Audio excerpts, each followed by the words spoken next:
This is That's Fred Beck and Fred Fighting, proudly sponsored by Empire Fight Stores. Today I'm very lucky joined by over Zoom, Mr. Stuart Jones. Stuart, it's nice to see you, mate. How are you? all right. It's good to see you. Good to be here.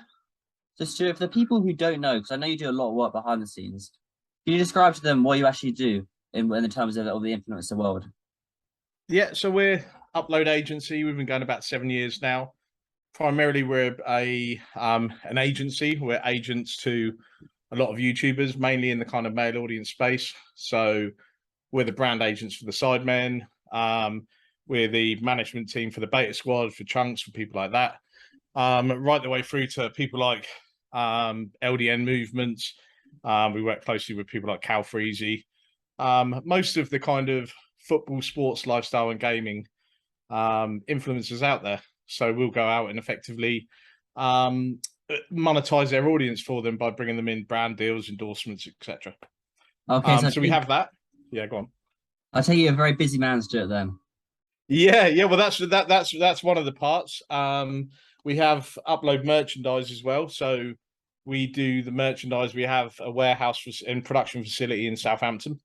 We do merchandise on demand for a lot of creators. Everyone from people like Nico Amalana in his NDL hoodies, right the way through to baby wear ranges for Katie Price. So it could be absolutely anything on that side. And then we have upload events. So we're the company behind KSI v Joe Weller, KSI v Logan Paul 1, the Sidemen FC charity matches, which the next one being on the 24th of September, and the upload consumer festivals and a whole bunch of other stuff as well. So yeah, we do pretty much everything within the kind of influencer space, events, merchandise, and traditional management. Perfect. Sounds like you're the main man to have on here, Stuart. So I think we'll start with the next iconic event, which is the Sidemen charity match. You have the Sidemen, Yep. obviously, it's one team. And who's going to be, and a few more, obviously, YouTubers or influencers. Who's going to be the other team? Will I Show Speed be there? Will who? Will I Show Speed be there?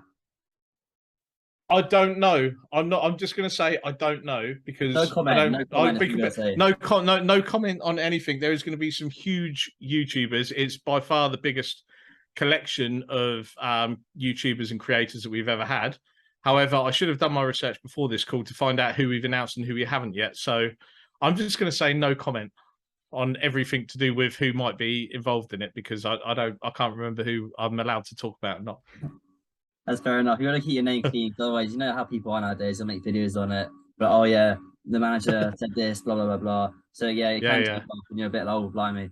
But we sold 26,000 tickets in an evening. To be fair, they would have gone instantly if the ticket site didn't kind of crash under the pressure. At one point, we had well over 100,000 people trying to get tickets at the same time, which broke the ticket website.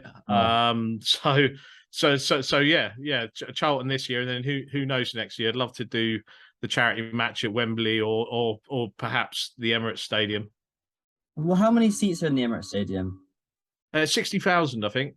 Okay, yes, I guess you Emirates then Wembley, or just go straight to Wembley. I guess it depends who's playing.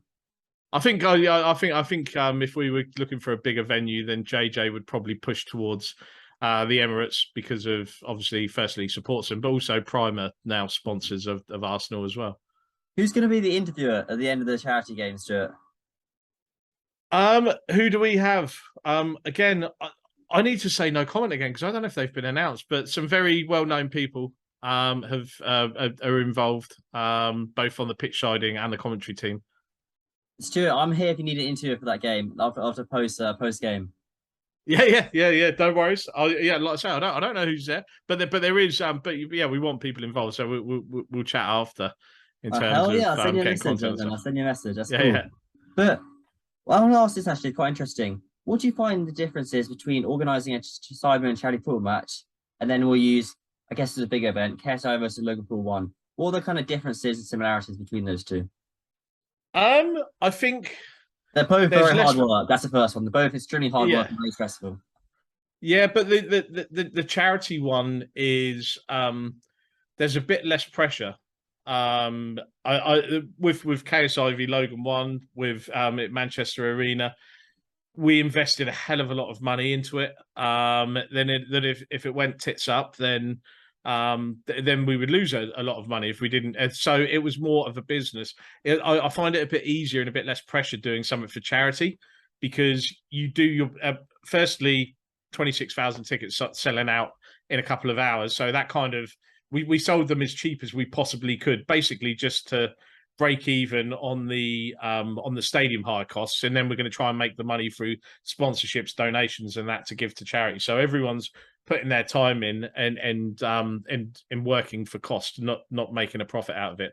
So we want to donate as much as possible. So there's less pressure, I think, on the charity one than there is on the boxing. But they're two completely different events. But also, the best way of running an event is simply looking what the experts do. I'm not an expert at running a boxing event. What we did with KSI Joe Weller is we asked to see a floor plan of a matchroom event, and we just copied it. And randomly, I ended up in Albert Square with Max Branning, Jake Wood, the actor that plays Max Branning, and Spencer Oliver, because they were running a celebrity boxing kind of circuit at the time, where they were getting kind of Love Islanders and soap stars and stuff fighting each other. So I got in touch with them, and we went to the Albert Square to Elstree Studios, and literally walking around outside the Queen Vic, just talking about how they get their insurances and everything. And so how far was this from the event? Was it like 2 years or a year and a half before the event took place? No, this was in October, November time. And the first fight was in the February, so it wasn't a huge amount of time. But we at Upload and with the Sidemen as well, we've always kind of adopted this Red Bull model, which is what I call, which is kind of, rather than putting our name to other things, we do it ourselves. We build our own events and do our own stuff. So yeah, it was just a case of finding out who Eddie Hearn uses for everything, and then picking up the phone and going, "Hey, can you do it for us as well?" Rather than trying to do too much ourselves, just find the experts and bring them all together, and then you've got a boxing show. I guess it's quite smart, but why didn't you use Frank Warren's model? Why Eddie Hearn's model? To be fair, Frank Warren uses the same people. I think they're called Ringmaster, Mike Goodall, to do all of the ring and the PA and stuff. There's a real the professional boxing circuit. It's the same people that build the rings, that do the PA, that do everything else. So it wasn't really one or the other, because they both follow the same model as well. They have the same people doing the rings and everything else that goes with it. Okay, that's quite interesting. I didn't know that they use the same model. I guess it's quite obvious, really, when you think about it, because it's not often you see a boxing show kind of go hit the floor and not do as well, because there's always a standard of level show. I guess Matchroom are quite well known for having the best, or putting on the best shows and events. Yeah. But talking about KSI versus Joe Weller 1, was that more difficult to organise? That was the first boxing event than KSI versus Logan Paul 1?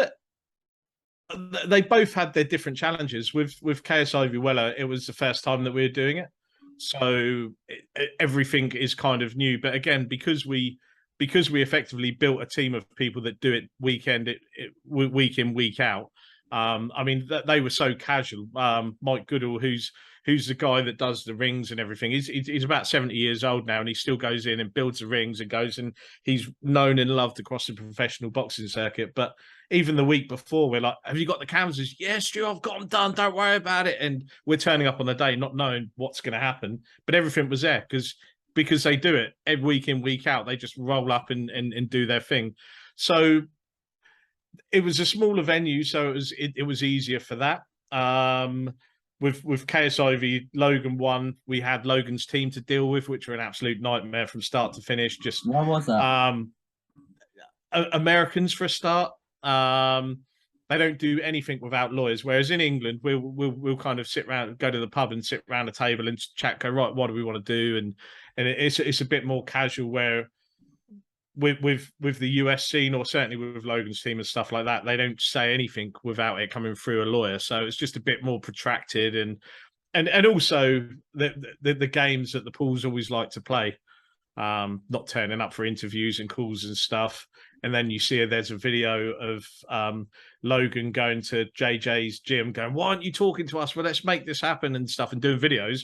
Meanwhile, myself and Liam Chivers, who I know you had on, last week are sat on a Zoom call waiting for the meeting to sign the event off, but they just jumped on a private jet and gone to Vegas and done a video pretending that we were the ones holding the stuff up. So it's just all those weird things as well. Whereas with KSI v Weller, we're all in the same team building an event together. So you didn't have that kind of you didn't have that friction on two different teams because we were all working together to put an event on.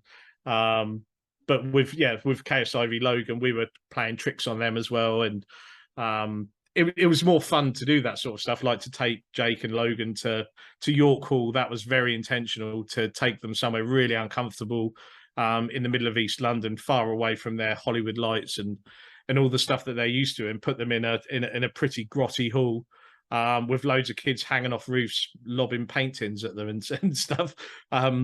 Thankfully, nobody got hurt. But at times it was pretty hostile in there for them, and you saw they both walked off the stage. So it was more fun, I would say, to do KSI v Logan because we could be Team KSI then, whereas with KSI v Weller, we were kind of all together building an event together, even though their particular beef was definitely genuine at the time. Okay, that's quite interesting how you explain that there. So since you've had experience working with both Logan Paul and Jake Paul, who would you say is the easiest to work with out of the two of them? Oh, Logan, a million percent, yeah. Logan now, me and Logan have had back and forth over the years, but genuinely now, he is the GOAT in terms of American entertainers. The lad can do everything, and he's got a good team around him. Jeff, his manager, is a good bloke, whereas Jake's just he's just incredibly hard work. But hard work, sure. Or is it hard work from the old? Because you see, kind of Logan Paul and Jake Paul, they're kind of growing up quite a lot. Is Jake Paul as hard work now, or is that just in the past? To be honest, I haven't worked with him now, but so I can't really comment now. But you only have to see what he's like online to kind of have a guess at what he's like. But you don't have to like someone to respect him, right? So, and I respect everything that Jake's done. I mean, he could sell ice to an Eskimo. He, in terms of promoting an event and promoting his own brand and looking after himself, I don't think there's anyone better in the game. So ice to an Eskimo sounds a bit like Eddie Hearn. Good promotion there. But yeah, talking about the influence of boxing, I guess now we call it crossover boxing, as Mams Taylor calls it. But how long do you think it's all going to last for?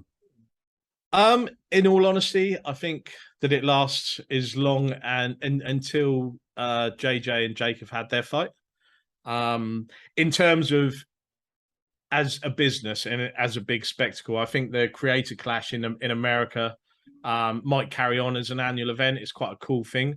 I don't necessarily subscribe to any, and this is kind of I want Misfits to succeed. However, I don't think there's a long-term viability for events like this. I don't think the show stars and the kingpins and stuff throwing money at it. You can only do so much with this event, or with influencer boxing. That in professional boxing, you got 30,000 professional boxers across the world. You don't have 30,000 influencers out there that can sell out Manchester Arena. You can probably count on one hand the amount of people that could. To be fair, though, sure, most boxers can't sell out Manchester Arena. Oh no! But you have 30,000 people aspiring to be that level. So, but you do have more than 4 or 5 in the professional boxing scene, or certainly you can put on an event that would sell out Manchester Arena.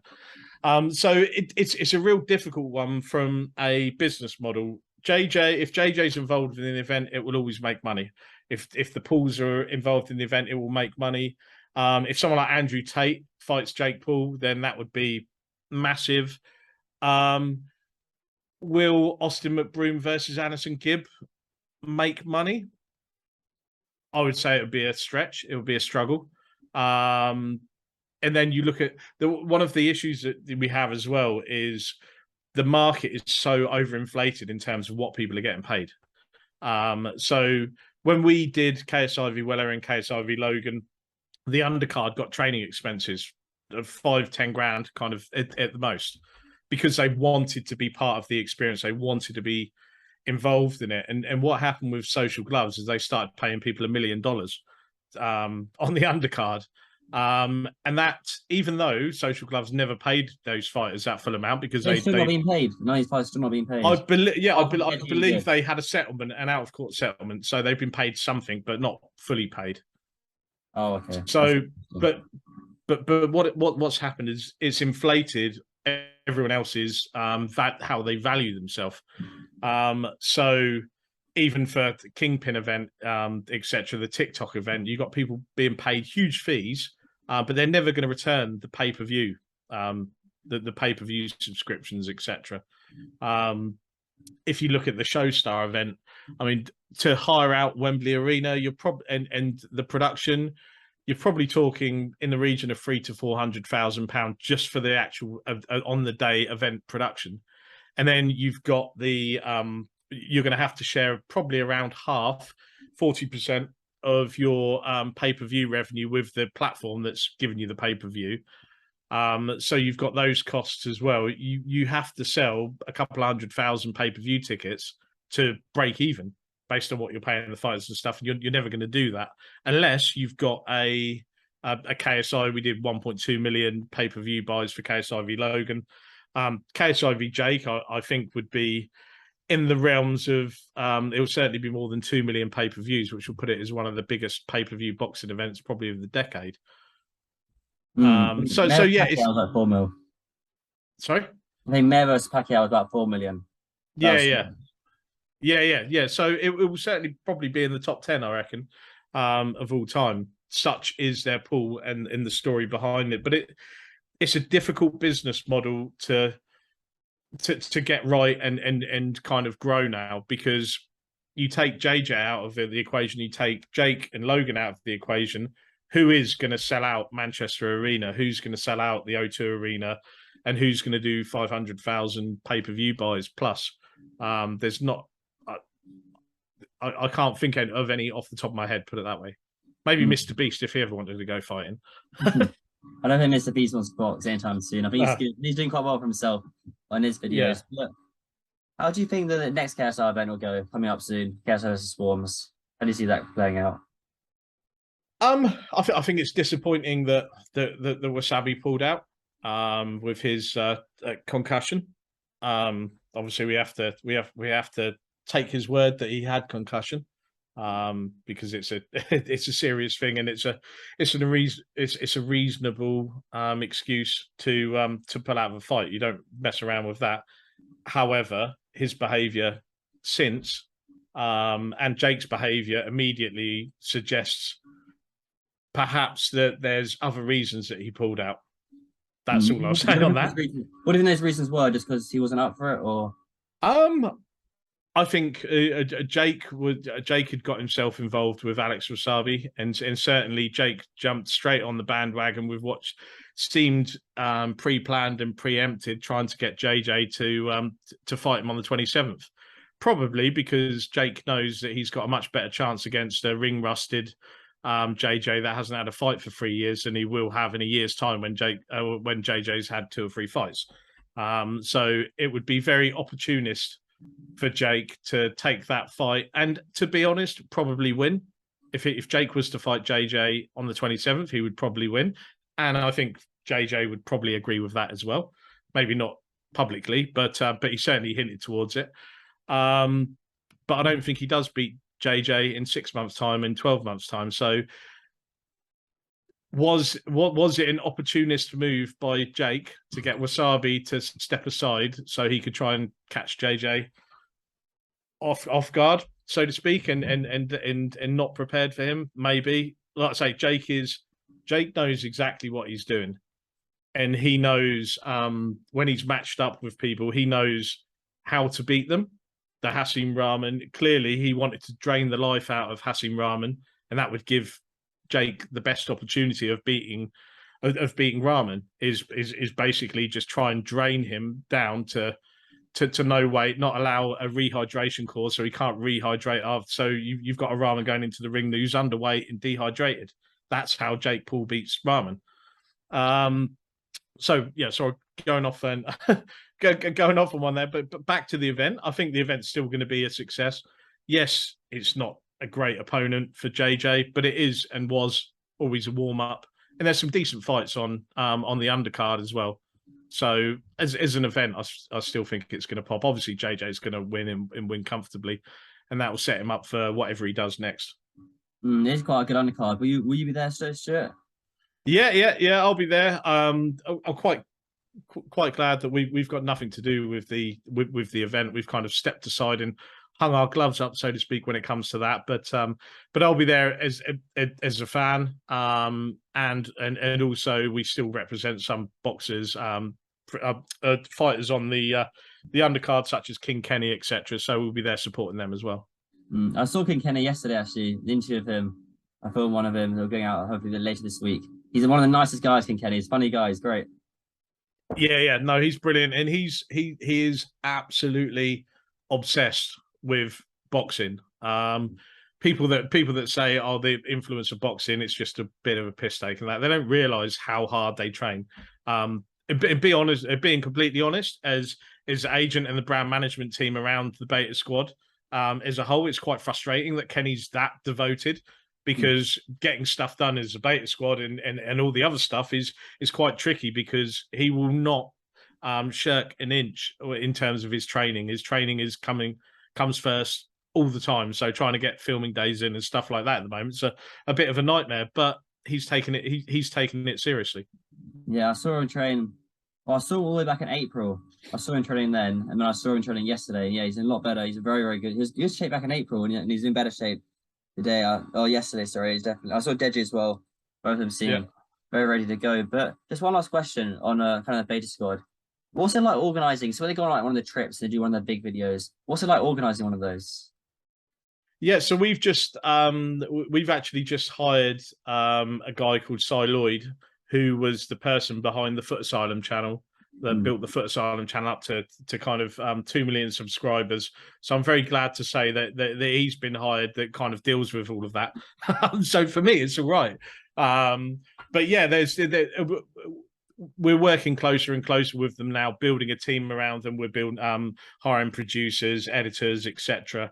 And really kind of trying to push them on and follow the same path as the Sidemen. Obviously, we've worked with the Sidemen for over 8 years now, and being able to get the experience of knowing what works well, etc., what doesn't work, because there's always things that don't work as well, and learn lessons from them. So it's really exciting to be kind of back with the Beta Squad now, taking them on the kind of same path. So definitely. And last, Kenny said he went to they were filming in Turkey, weren't they, last April? Where's their next trip going to? What country are they going to next? They were just they were just in LA. I think for the time being, until the boxing, everything's kind of on hold. He was with Freddie Roach in LA, the wildcard gym, wasn't he? Yeah. That's where it was there. Yeah, so they were supposed to get loads of videos out there, but Kenny kept training every day. So they got one or two videos. But that just shows Kenny's commitment to the fight game. I think sometimes YouTubers as a whole, not just Kenny, and this is another issue in terms of the business model. And Keemstar alluded to it last week, and I completely agree with him that the creators on the influence of boxing, because they're so competitive, which is why they're so successful in the creator games, you've got to have that tenacity and willingness to succeed.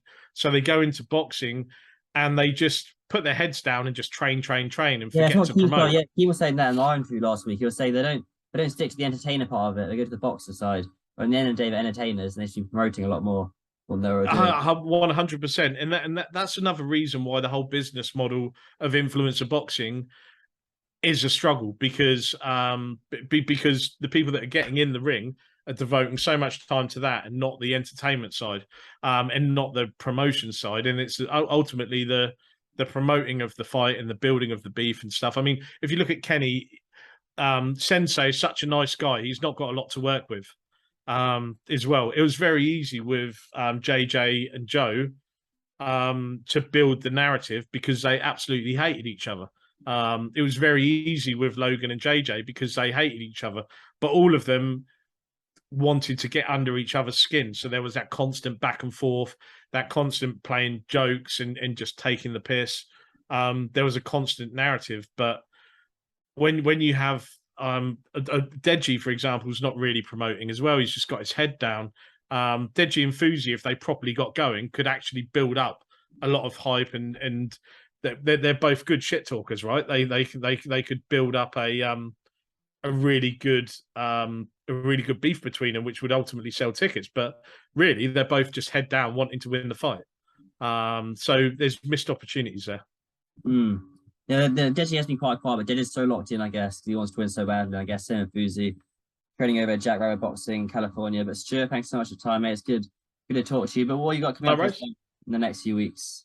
So it's all Simon FCV YouTube All Stars planning at the moment. We've got a bunch of other stuff, brand deals, etc. The kind of normal, but for the next, we're 5 weeks away from September 24th, which is sold out, as I say. Simon MV YouTube All Stars. It will be live on YouTube as well, free to view. We're going to try and raise a ton of money, so that's really the immediate focus. Will that ever be pay-per-view? Those Simon vs YouTube All Stars games. We looked at it. We looked at it, but it just doesn't feel right for a charity event. So it's more likely going to go on YouTube and free to view, and then we're just going to heckle the hell out of people to try and donate some cash, and do it that way, just so it's accessible for everyone. Which is why the tickets started at £7, because we want everyone to turn up and have a good time.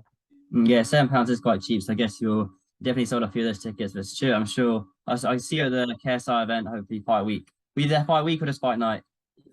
Yeah, I'll probably be around fight week as well. I'll probably be around for the weigh-ins and stuff like that. They got something happening. Do you know what's happening on the Tuesday? They got an event at them. No, I don't. As I say, kind of. I don't know if you see on Twitter, I was kind of going off on one about Alex Wasabi and stuff like that. But I try not to kind of bother JJ or Mams and try and get inside scoops and stuff, because I quite like not being involved. It's good. So yeah. The less I know, the more that I can just enjoy it as a fan and just support JJ and Kenny and the other fighters on there and actually enjoy the event. The second that I start knowing too much, I'm too involved, and yeah, that's not for me. We've done our bit for the kind of YouTube boxing, and I'm happy to be a spectator now and just help where I can, but not be too involved. A nice little position you got there for yourself, Stuart. I think a fan is nice, just stepping back and just watching it all unfold. But Stuart, I'll catch you later then, mate. Thanks for the time, mate. Cool. All right. Thanks a lot.